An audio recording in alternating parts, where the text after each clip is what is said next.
Hello, ladies and gentlemen, and welcome back at last to another episode of the Last Edit podcast, a podcast on film starring yours truly, Silver Hawkins, and my great and wonderful friend. Citizen Slave. Hello there, everybody. It's been a long while. That it has. And we are picking up where we left off with my favorite superhero movie, and a superhero movie that I think is one of the most underrated ever made, which is Russell Mulcahy's The Shadow, starring Alec Baldwin, John Lone, Penelope Ann Miller, um, and yeah, it's from 1994, I believe. Yeah, it's merciful. Uh, Inspired by the radio show and comic book. It's kind of a mishmash of both of those into like a different take of the Shadow character that is a mix between the character from the radio show and the character from like the pulp novels and the comic book. And it's a take that I really enjoy. It's very campy, but it still plays it straight, and it's really a lot of fun. And Alec Baldwin, I think, gives a really one of his better performances as Lamont Cranston, aka the Shadow. So the movie is set starts off in the 1920s in China, uh, during yeah, out in an opium field, ruled by a criminal mob run by Cranston under the alter ego of Yingko, until he is abducted by a Tibetan sage called the Tulku, who basically forces Cranston to confront his inner demons. And Cranston then returns to the United States to confront the evil in other men there and becomes the Shadow. He is then pursued or basically sought out by another man with similar abilities, descendant of Genghis Khan named Shiwan Khan, last living descendant. And Khan is determined on taking over and dominating the world. And that's basically the plot of the movie as they clash against one another, in a display of telepathic skill and others. Yeah, it's like there are a couple of things in this movie that really work. Like, first and foremost, the art deco style, the art design, all of it really works in terms of the aesthetic and bringing the shadow to life. Like, they had actually used the sets from the Hotsucker Proxy, the Coen Brothers movie. They had actually bought those after they were used and recycled them here for great effect. Honestly, like, there are some really amazing aerial shots of old New York City, including one that's a tracking shot of a pneumatic tube with a message going through it, as it makes its way to its destination. There are some nice shots that look like something out of Batman with gargoyles and rain.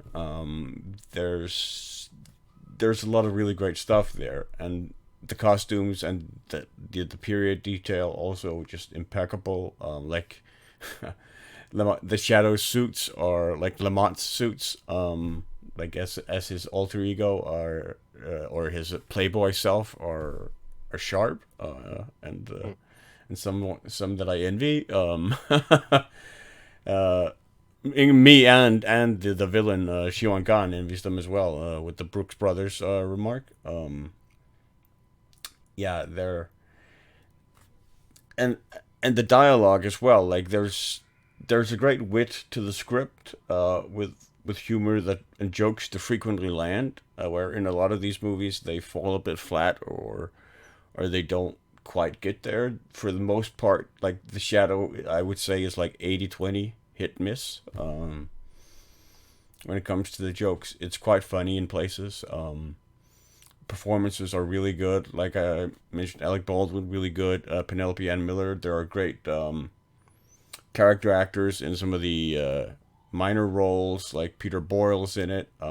Tim Curry's in it. Ian McKellen, or Sir Ian McKellen rather. Even James Hong at the beginning as well. Yeah, James Hong's there as well. Yeah, they're like, and they all deliver solid performances. Like there's a lot of chemistry between Alec Baldwin and Penelope Ann Miller as the romantic leads. That works, and yeah, it's really nicely executed. There are like most of the fight scenes with the shadow and the confrontations work. Like the shadow is a character with a power that's really kind of difficult to translate onto screen, where he has the ability to cloud men's minds, so he becomes invisible except for his shadow. And that's really difficult to sort of translate that into screen. Like, how does he like psychically cloak himself? And I really enjoy the way this movie handles it. There's also the soundtrack by Jerry Goldsmith, which is really good. Like, there's this sort of twang that sounds like something you would get in a science fiction movie when a scientist turns a dial on a machine, like that sounds really mysterious and eerie, and really is sort of the one of the main motifs of the shadow whenever like he telepathic abilities are used. And then there's this underlying like bass thump, like boom boom boom boom, that's used as well for great effect. Yeah, the soundtrack's really really memorable. Like there's a really solid central theme to the movie. And yeah, every part of it is just fun and campy and has a really fun comic book feel to it. Where in other movies it would maybe feel too ridiculous or something, but because the shadow plays it straight, even though it is fully campy, it kind of works for me. I don't know, what did you think?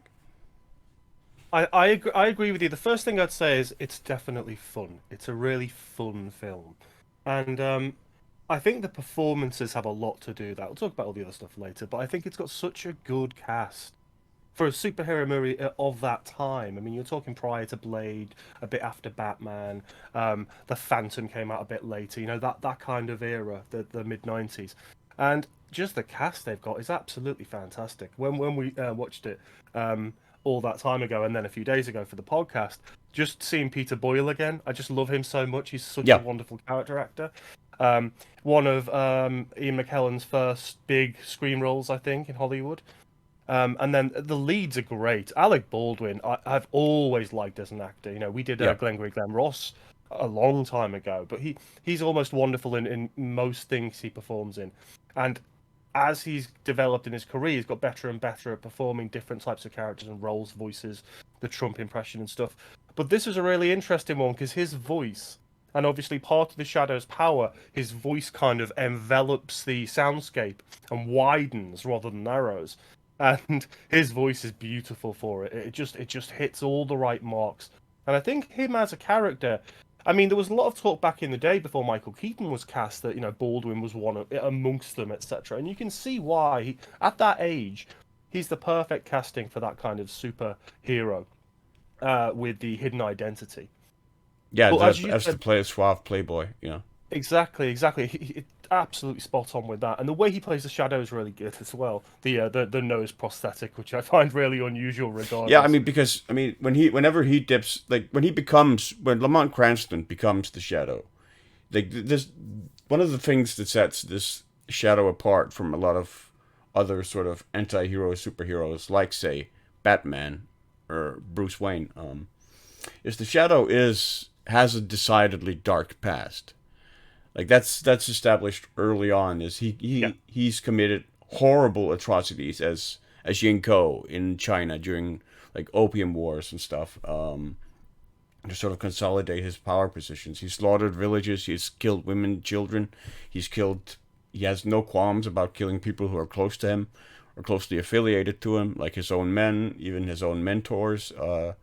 Makes no difference to him. They're just expendable pieces to be used or discarded as needed. And yeah, and that past significantly haunts him. And whenever he sort of dips into the darker side of him, it physically manifests itself in him. Not only in changing his voice and making it darker, which is more than just like so like his change in voice is more than just like Bruce Wayne making his voice deeper, not to be recognized. It is an actual I'm wearing hockey pants. it is Yeah, an exactly. actual physical change and transformation that also affects his entire like physical stature and face. And yeah, it's like his laughter is really really solid. Like it has that proper nature of being maniacal and being intimidating without being ridiculous. Oh, it's a villain's laugh, no doubt about it. When I mean, it's, because of almost the sinister nature of the character, as you said, he's a very anti-hero. Yeah, All the stuff he's done in his past is far more than you see in most traditional superheroes who have their heroic origin story. This is the anti-heroic origin story in many and many he ways. also like unlike Batman, he has no qualms about killing criminals No, not at either all. either through shooting them or getting them to commit suicide or Yeah. whatever because he has the ability to like telepathically control them or dominate their minds or like communicate with them telepathically. I think this version of the Shadow, the way it's shot, as you said, the Art Deco and Gothic production, the visual elements, the production design, etc. You could only make it in the mid '90s or the '90s. I think if you were going to make the Shadow now, it would invariably become something tonally like the Dark Knight, because I don't Right. think they would handle it in a similar way. And of course, They this wouldn't is a lean into the director. camp as heavily. They would go more for the grittier. Exactly, exactly. It would turn into the gritty because of the nature of the character. It would be the contrast would be pulled. It'd be very Zack Snyder looking. You know what I mean? Whereas then, in that little era, it was very light and dark, heavy use of shadow. As you said, the casting of the shadows from the buildings onto the street below and stuff like that. It just all really worked. Well, most of it really works. We'll talk about a few bits that don't. But everything about it feels cohesive. And with that type of superhero movie, everything little piece tends to need to work, especially tonally. And I think the tone does work. As you said, it's very campy, and it knows it is. And it gets very silly at times. But what superhero movie doesn't get silly? I mean, it's the least grounded genre there is, pretty much. Right. Um, uh, I was going to mention like there's a few scenes which really, really stand out. I might as well talk about your favourites and the most obvious one to begin with. So after the origin story, one of the first scenes we come across is some gangsters who are shaking down a guy basically on a bridge. Again, wonderfully lit, shadows about the place, and the shadow appear. You hear the laughing, and it's just the way it's shot, the kind of campy, old school Italian gangsters, and the way the shadow appears, the presence that Baldwin brings on screen in the soundscape, really really works. Absolutely spot on. That Yeah. it's like the epitome of that character in the film. I think. Exactly. Like that. I think it's one of the greatest like reveals of a superhero.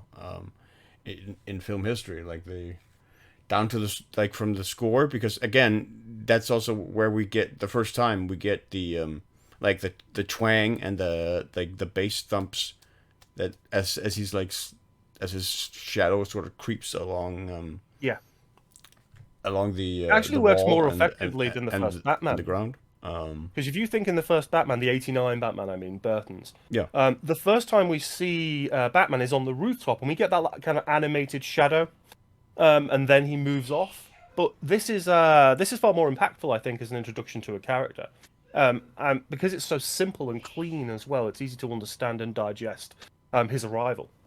yeah, and of course he scares like the three criminals. They're there to kill a witness who saw them kill an earlier fellow. He was the witness was in the wrong place at the wrong time, and now they're gonna give him a block of cement for shoes and throw him over the bridge into the water. And so the shadow intervenes, basically convinces, not through telepathic means, but more forceful means, Yes, quite subtle forceful. means, convinces the boss to confess to the murder and turn himself in at the police station. And then he scares like the living daylights out of the two other guys, like the two henchmen. And then he rescues the witness, and recruits him as one of his agents, which is another aspect of this character that I really enjoy, is that he has this massive network of spies that sort of help him. And they deliver messages across different layers, and you see this like a couple of times, like twice, I think, through the movie, as messages are relayed through this network. Even down to like a 1930s like television that's looks very much like something out of Sky Captain and the World of Tomorrow. Yeah, yeah. In its style, it's just, yeah, I love it. Like aesthetically, thematically, it really really hits home for me. Got some interesting design choices as well. I mean, the part that I mentioned with the tubes was quite reminiscent of Brazil. You know, the messages that were Yeah, the moving pneumatic around. tubes. Yeah, I really dig that, and it's got little touches here and there, like the bomb that the Doctor is inadvertently creating, I guess. It's almost designed like a 1940s cartoon bomb would be, big circular thing. So it takes all these little kind of pop culture references and visualizations and drops them into the overall thematics, and I think it all generally pulls together.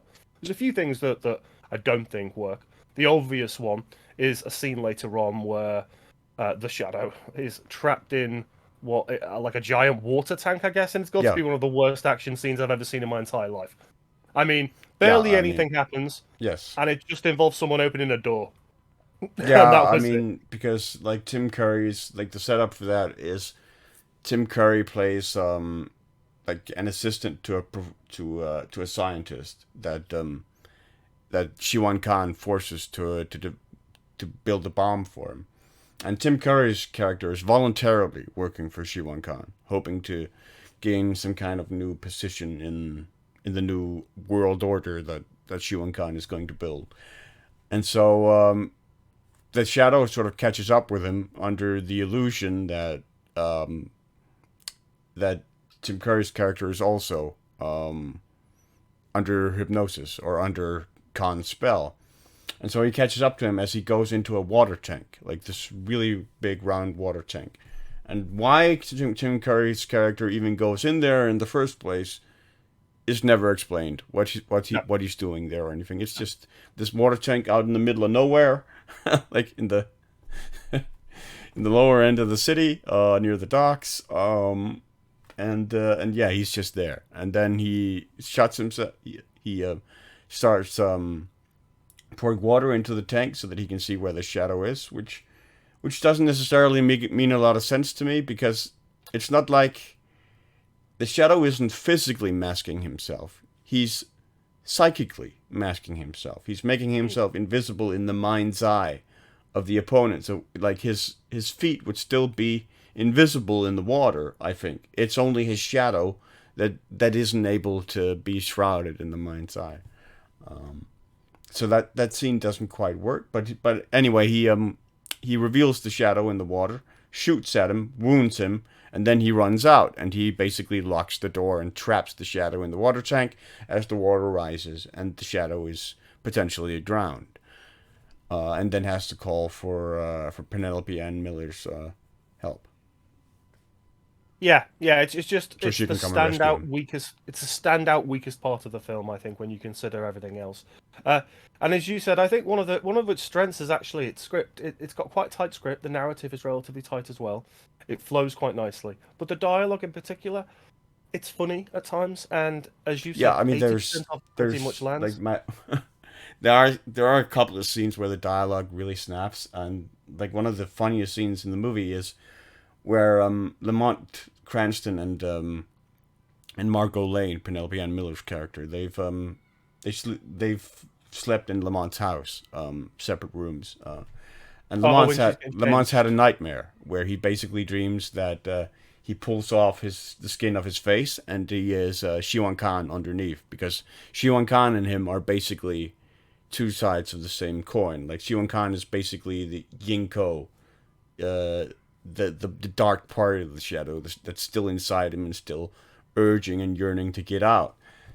And so he sees he's still Shiwan Khan underneath, and so he wakes up and he goes and he finds Margot Lane, and she's very seductively dressed in a nightgown, in bed, and she's rather languid and rather sensuous as she describes her dream of lying naked on a beach, her skin kissed by the sun and the lapping waves of the surf, and then she asks, "Oh, what?" Asks Lamont, like, "Oh, what did you dream of?" "Oh, I dreamed that I pulled the skin off my face and I was someone else underneath." And he just delivers it completely deadpan. Like, Yeah, completely deadpan. Mood killed immediately. yeah, yeah. I mean that's a great scene, and that's just another scene where the humor lands. And there are so many of those instances where, like, one-liners in a lot of action movies, they feel really stupid and inappropriate. Like there's a scene where the shadow falls down with one of Shuan Khan's henchmen, and they land, and then he goes, "Next time you can be on top." There's there's another scene where another henchman falls off the roof, and Peter Boyle's character is standing on the street by his taxi cab, and he's reading this new instructional booklet for psychic beginners. And he goes, "I sense somebody's coming," and then the guy falls off the roof and lands on the Yeah. sidewalk.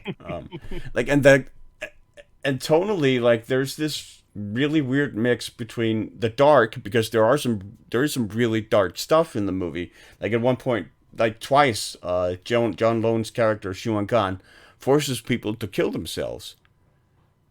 Like at one point, he does it for a security guard who hasn't even done anything to him. He just does it. Neelix. It's just as a tribute to him, as a sacrifice to him. And the other guy, he does it for a sailor who basically mocks him at the top of the Empire State Building, and then he gets the guy to jump off the Empire State Jump off, Building. yeah. And that's played for laughs as he basically splats against Oh yeah, against the Empire State Building on his way When he's down. on top going, I don't know what's happening. I don't know what's happening. Bye bye. Yeah, and and as he splats against the Empire State Building, you see it basically, I think it cuts to Lamont and Margot walking on the train, and then Lamont delivers the line, "It's all falling into place now." So there is this really sort of discordant connection between tones that somehow still works, which is I think so it's difficult because a very lot of the 90s time comedy. that's going to be extremely dissonant, and it Yeah, doesn't really yeah. come off that way, to me at any rate.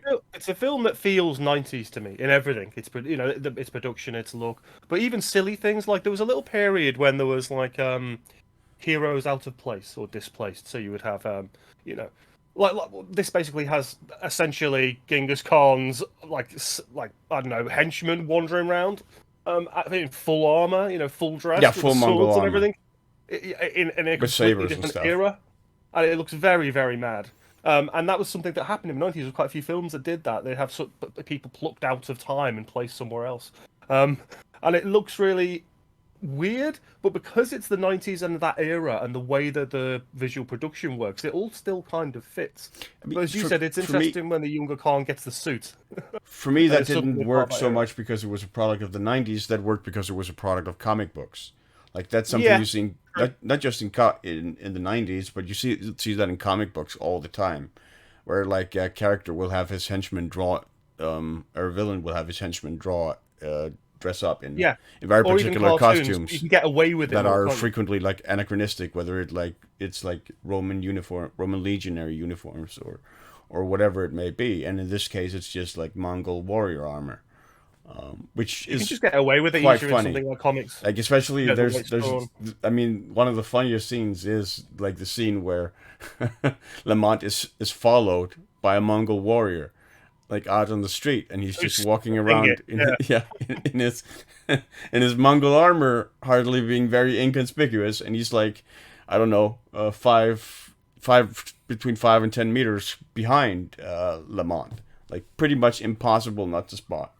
Yeah, and they could barely fit through the door arches anyway. I mean, Yeah. Jesus, that Mongol armor is massive. Yeah, and I mean there are a couple of really, like the scenes between Shiwan Khan and Lamont also are really good. Like with the acting between Yeah. between Alec and John.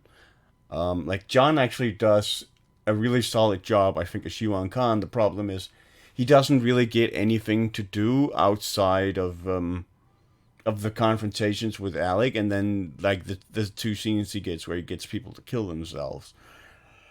Like he doesn't really get a lot to do outside of that, and there isn't really a lot of Yeah. exploration to his character. Like we're told that the Tulku tried to convert him as well and failed, and then he killed the Tulku, and then he came to America to sort of try and get Lamont to join him and become his partner in crime because he's a huge admirer of what Lamont did as Yin Ko. And and there isn't really a like something's missing there Yeah, that could have been added to that villain dynamic. he's a very But bigger than life villain, very larger than life, but there's not a lot of depth there. It's a he very, is, but very he's also simple not character. super. He is very much larger than life, but he's also sort of subdued somewhat as well. Like he's not super flamboyant, as it were. No, no, no, not in a traditional comic book villain sense, like a Joker or someone, certainly No, not, right? or the Riddler or something. Yeah. He's very, very muted by comparison. It's almost like when you mentioned comics, it got me thinking. It almost felt like an old school Turtles comic. Because that's kind of what they did back then. You would rip something out of time, that would be the villain, or the turtles would travel through time, which Yeah, I became mean a later the film, stuff foot like that. ninja clan in the turtles did run around in like full ninja regalia. Yeah, everywhere. Yeah. Stealth in it, which I found hilarious. But no, I'll tell you the other thing I found really solid, which is very interesting for me. Because of the era again, and that's the special effects. We talked about it while we were watching it. For the most part, they hold up. There's like a ritualistic dagger with a little face and teeth, and it kind of felt like something out of young Sherlock Holmes. That kind of effect, but it worked quite well. And there's bits of visual effects, like there's is it a carpet that unravels or something and comes towards the screen?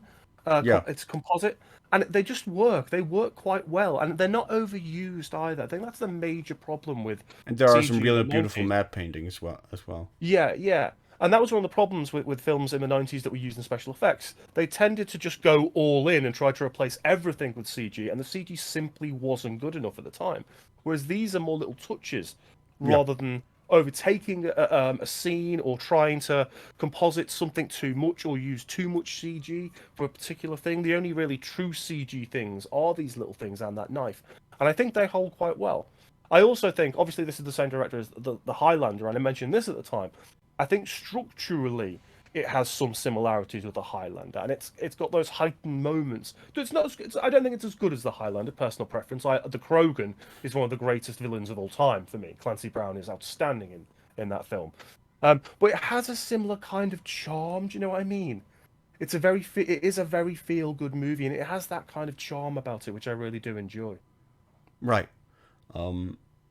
Yeah, I mean, I don't remember a whole lot of the Highlander because it's been so long since I saw it. It's on Netflix in the UK right now. No, I mean, it is on Netflix undoubtedly. I think, but yeah, it's just been a long time since I saw it.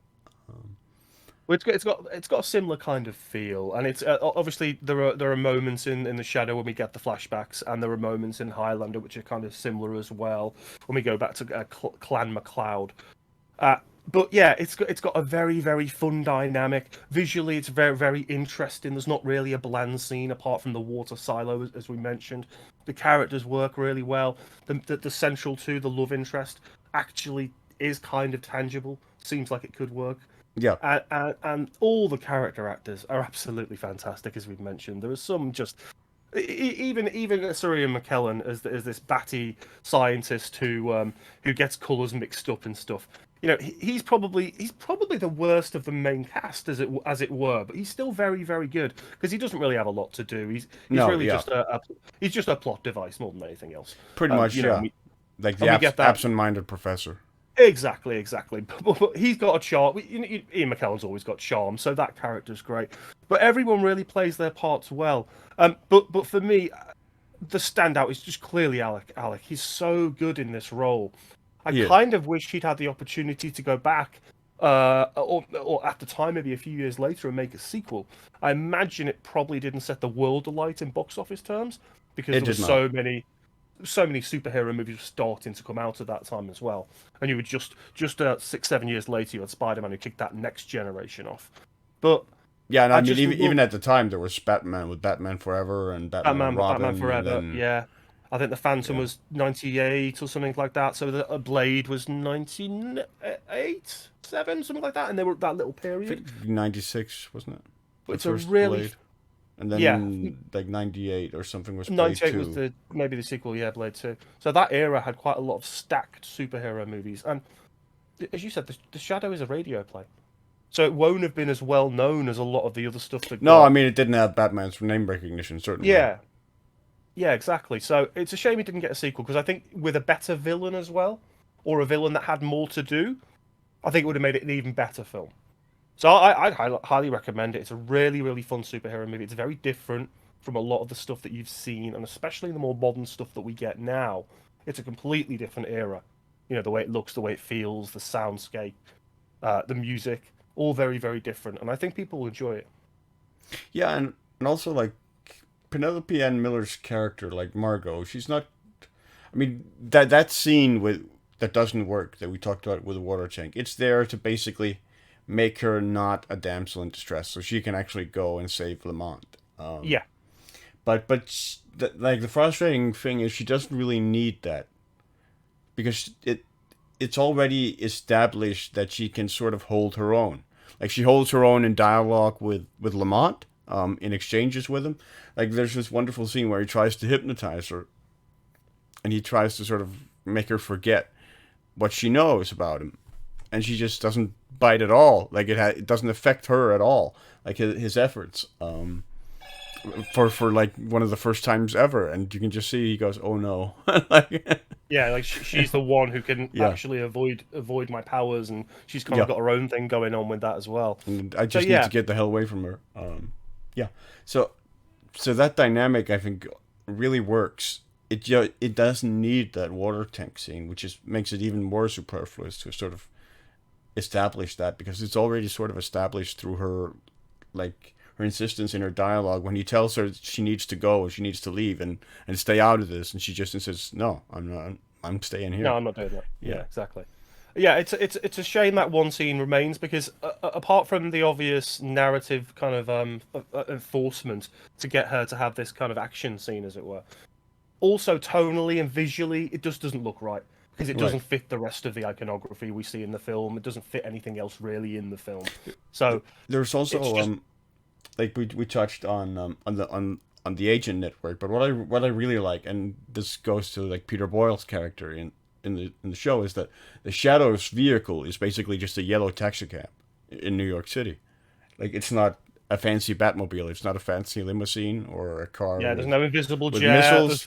There's no like special turbo engine. It's just a yellow cab because that affords him anonymity to go anywhere at any time, and that really works. And it's also funny because that's also what Shiwan Khan uses. Like this is like larger than life figure that I am the last descendant of Shiwan of Genghis Khan. I am owed world domination. I am owed world conquest, and yet he jumps into a yellow cab to go where he Yeah, needs to you'd think go. he'd be carrying around on some sort of thing like Xerxes is in 300, but Yeah. no, straight up taxi. That's fine. That's fine by me.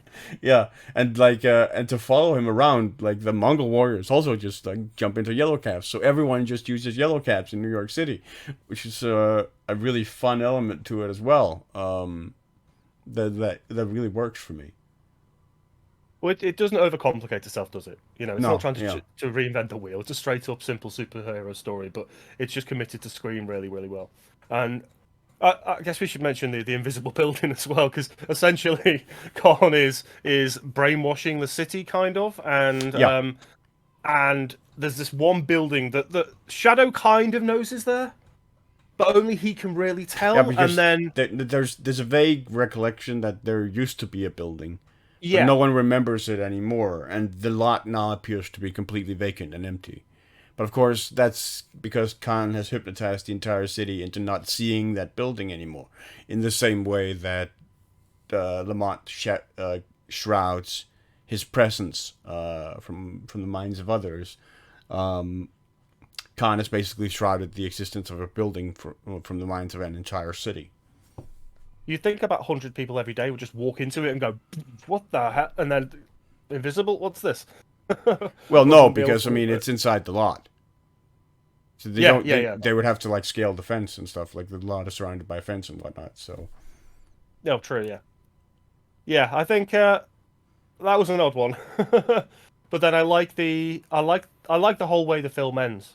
I think the fight sequences are. There's one part which I think we mentioned was a little bit weird when Shadow is he coming through a wall or something, and he just kind of stands there for a no, I minute. mean yeah, he confronts like when Khan sends his henchmen to Ian McKellen's lab to pick up the bomb he's built. The Shadow tries to intercept them, that leads to a confrontation where they see his shadow on the wall, and then they basically you fire crossbow bolts at his shoulders and sort of pin him to the wall, and then he starts becoming visible, and it takes like between I want to say like 6 or 8 seconds maybe for him to sort of become visible, and as he becomes visible, he just sort of stands there. As he slowly becomes more and more visible until he's Yeah, actually like fully waiting in an visible. elevator or something. At which point he then draws it. There's and like another second, and then he draws his pistol and starts shooting. Whereas that doesn't make any sense because why would he stand there and wait, like for him to become visible again, Yeah, and not yeah. just like basically engage them as he's becoming visible or the like. Yeah, that part didn't make sense, and that really stuck out as a moment that felt really disjointed from the rest of the film, because the rest of the film does sort of manage to follow a sort of internal logic in the confrontations, and there are some really cool moments, like in one of the confrontations between Lamont and Shiwan Khan, like they fire pistols at each other, and they're these like kind of flintlock type pistols with one bullet each, and then the bullets basically clash together Mashed in the together. Yeah. air, and they're both like, what the hell happened? Like they're both stunned for like a couple of seconds before Khan then runs away and gets his getaway as he jumps out That the scene with window. Tim Curry as well, with the Tommy gun, just wildly firing and shouting, with the shadow kind of moving Right. around the Yeah. room. And That's scaring really fun scaring the as well. bejesus out of him. Yeah. Yeah, yeah, exactly.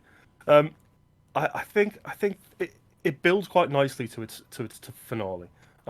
Obviously, it gets really really silly, and and we have the full fight in the end. But the really fun part for me in the end is that very last part.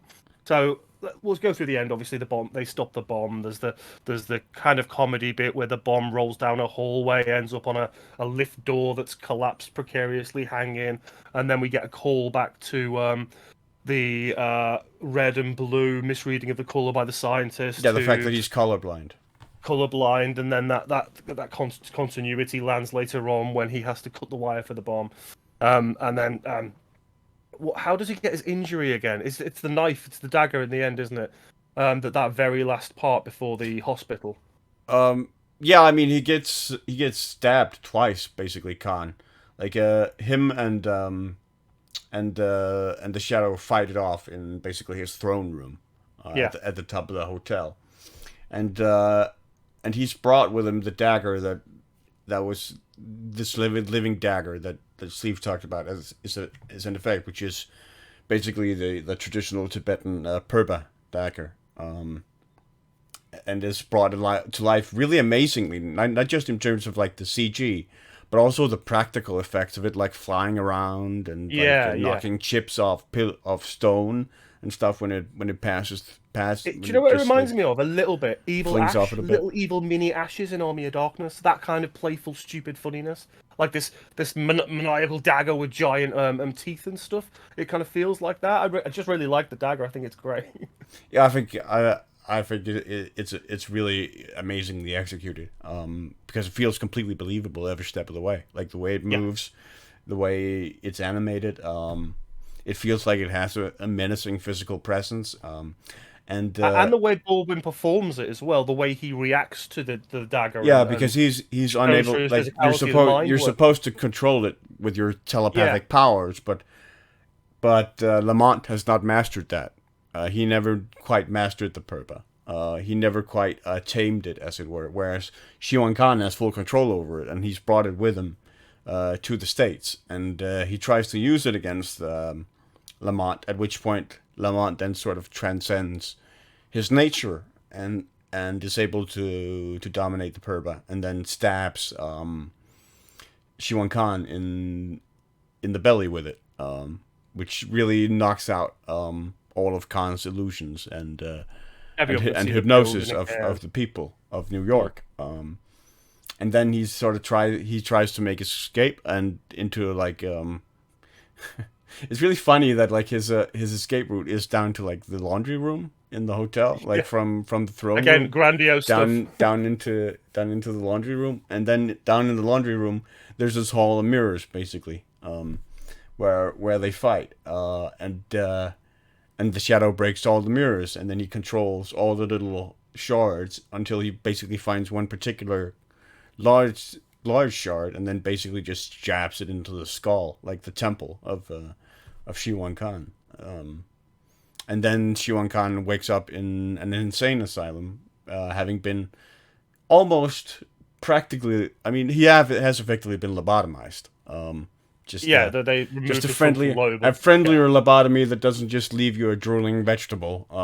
They just remove the part of his brain that allows him to use telepathy. So he's basically been disarmed, and he's now locked away with all these other guys claiming they are famous people from history. So as he screams out, "I am Shiwan Khan, last descendant of Genghis Khan." There's a guy next to him shouting, "I'm Teddy Roosevelt," and another guy, Yeah. "I am Napoleon," and so on. And then just pulls back down the corridor. Yeah, which is really nicely done. Yeah, I think the end wraps it up really well. I like the comedy nod there at the end. I like what happens to Khan, and I also really like that end sequence because it's very reminiscent of well, we mentioned it last time, the end of Enter the Dragon. You know, with the kind of Hall of Mirrors. I really like that, and I think the way he controls the glass is a really nice way to end it. And also, So like there are really nice callbacks to the radio show with some of Alec's performance here, especially the way he delivers some of the iconic Shadow lines, like most notoriously, "The Shadow knows," and so on. Like the only one that was really missing to me was "The weed of crime bears bitter fruit." But yeah, it's a really really nice homage to the Shadow, who is like one of my favorite superheroes. Like he was the inspiration along with Zorro. He was sort of one of the main inspirations for Batman and other superheroes before and after. Well, not really before, but since. Yeah, it's a fun superhero movie, and one that I would definitely recommend people look up if they haven't seen it. I think it's very underrated. And it is my favorite superhero movie, to a large extent because I do enjoy the Shadow so much, and part of that is that it is very Art Deco, and in a period of history where I really enjoy the aesthetics of it, and a lot of sort of appreciation for comics are sort of predicated on aesthetics. And the aesthetics of the Shadow always appeal to me a whole lot more than the gothic aesthetic of say Batman and Gotham City. mm. I found it very interesting as well. Prior to watching this, that you told me, and I didn't know this, that Sam Raimi actually tried to get to the rights for the Shadow, and what Yes. came of that in the end when he couldn't was Darkman, which is very similar, Yeah. tonally, visually. It's maybe it's a little bit darker because maybe you could get away with a bit more a few years later. And it's Sam Raimi, obviously, but I just found that really interesting because you can see the imprints of the Shadow all over Darkman, all over the iconic lines, the voice, the physical transformation. There's a lot of stuff that's quite similar, and that's a film we'll have to take a look at some point, I think. Yeah, that could be really cool because that is another film that a lot of sort of publicity. Doesn't get a lot of mentions. No, and there are two terrible sequels as well. They get worse. But that first one, Frances McDormand, Liam Neeson, there's some really good actors in that, and it's one of I don't know. Maybe it is my favorite. It's certainly one of my favorite superhero movies because it's so different from the Right. fare we get now and a lot of the stuff we did have in the 90s. So yeah, I think that's one we'll have to take a look at some point. Right. Well, I'd recommend it as well. It's got a few flaws here and there. It's very very silly and campy, as Silver said, but it looks amazing. The cast is great. Almost everything is cohesive and works. And if you just want a fun, different superhero movie for a weekend with maybe your young teenagers or just your family, I think it's a great watch. For sure. Um, and sort of leaves us with our next upcoming episode, which we'll be doing something a little different. We're going to, rather than sort of alternate between choosing movies for the coming weeks, we're going to try and take on one pair of directors, as it were, because we're going to take basically a look at the entire Coen catalog, starting with Blood Simple, their debut film, then moving on to Raising Arizona, Barton Fink, and so on. And I would highly and recommend for Miller's anyone Crossing. who, I was going to say, for anyone who hasn't watched our prior podcasts or hasn't seen our Miller's Crossing one, obviously one of the Coen Brothers' best, one of Silver's favorite Yeah. films, take a look at that as well. And then we'll kick back into Blood Simple, which kicked me onto a whole lifetime of loving Coen's. That film alone had me more interested than so many directors. And M. Emmett Walsh is fantastic in that film. Absolutely fantastic. He Great is performance. also Ray. Uh, no, that's his character's name. I forget the actor's name. Who plays the husband. Oh, I should know, but my brain is not in that gear right now. I'll Yeah, I mean, get back very into very Cohen's. very very well known character actor as well. In a lot Yeah, of like mob films as a mobster. But really good in that movie as well. And it has one of the like Blood Simple has one of the scenes in movie history that makes me wince the most when something happens to Mark Emmett Walsh's hand. oh, right, yeah. That is not a comfortable scene to watch. I don't No, think. no, no. Very much like American History X and the teeth on the pavement. Right. Right, well, thank you very much for watching. That's been the last edit. We are actually back. Yes, we're doing podcasts again. I'm not dead. We're still alive. We're still doing stuff. Don't even worry about it. Check us on Spotify. Check us on YouTube. We'll be back every week from now on again. And as Silver just said, it's time for some serious Coen Brothers. Take it easy, folks. Take care.